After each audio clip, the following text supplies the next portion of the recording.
This week at COP, would you like to see something amazing? This is COP's very own custom-made communion machine. It has been completed.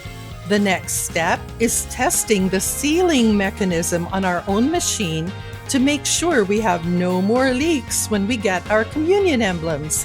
After that, the production capacity of the machine will be tested, and as all goes well, it will be shipped to us. Now, how exciting is that, COP? This week at COP, go 200 churches. As you know, a lot of members got stranded in their provinces in the early part of the lockdown.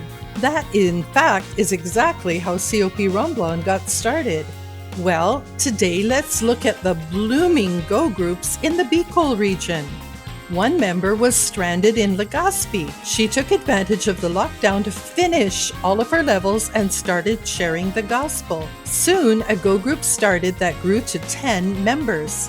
In another case, an MMU couple went to Bicol province just before the lockdown started and evangelized all of their relatives, working with our pastors to help water baptize them. But you know, being MMU, they're used to being very resourceful. They water baptized them in a drum. They're praising God that even during the strong typhoons that hit the area, none of their members' property was damaged. Thirdly, one of our Makati leaders was likewise stranded in Bicol, and he started reaching out. He now handles a Go group of 18 members, and they're still growing. They're just waiting for their internet connection so they can start sharing the online services with their group. In all, we currently have 6 Go groups in the Bicol region, with a total attendance of 54 people. Also, as of this week, we currently have 97 Missions Go groups around the country and around the world. The gospel is not chained, COP.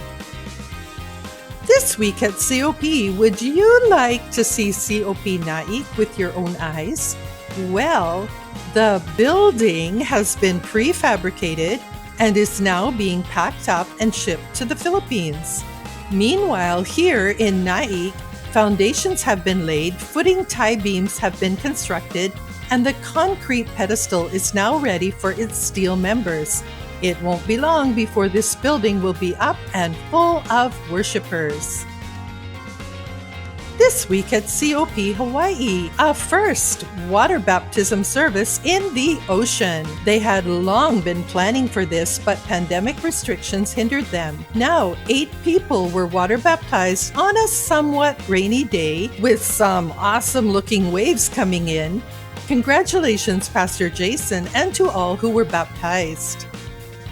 This week at COP, did you know that in spite of 2020 being basically a lockdown year, we were still able to water baptize 1,387 people in our Manila campuses through the approved method. Pastors in PPE, water being changed per person or family unit, the area being constantly sanitized. If you are winning people to the Lord, let's bring them also for water baptism. Just be sure to schedule this with your district or campus pastor to reserve a slot. Exciting things indeed.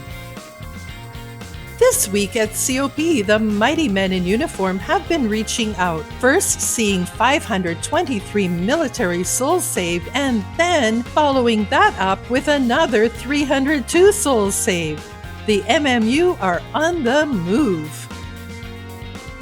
This week at COP, many others being saved, including COP Cebu, an online wired fellowship, praises God for 41 people saved, and 15 people being water baptized either in a pool or in the ocean.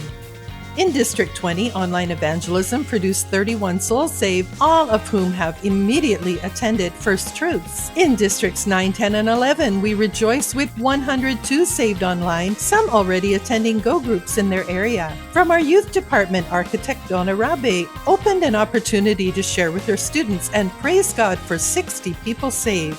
Also from our youth, 125 saved in AIM campus outreaches online.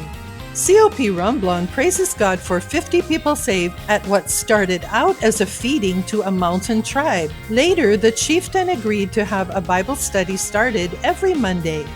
District 16's online outreach produced 81 souls saved. They have already attended First Truths.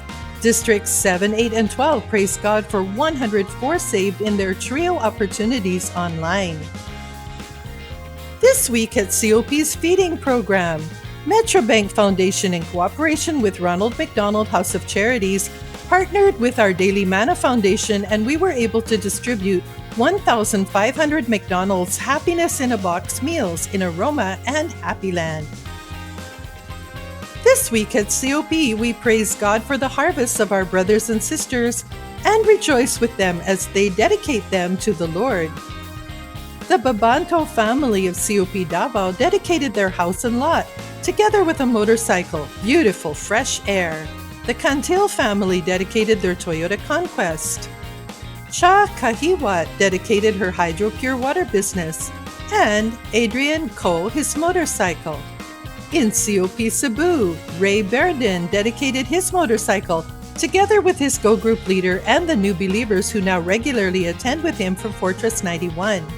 The Gregorio family dedicated their home to the Lord. The Corral family dedicated their new car.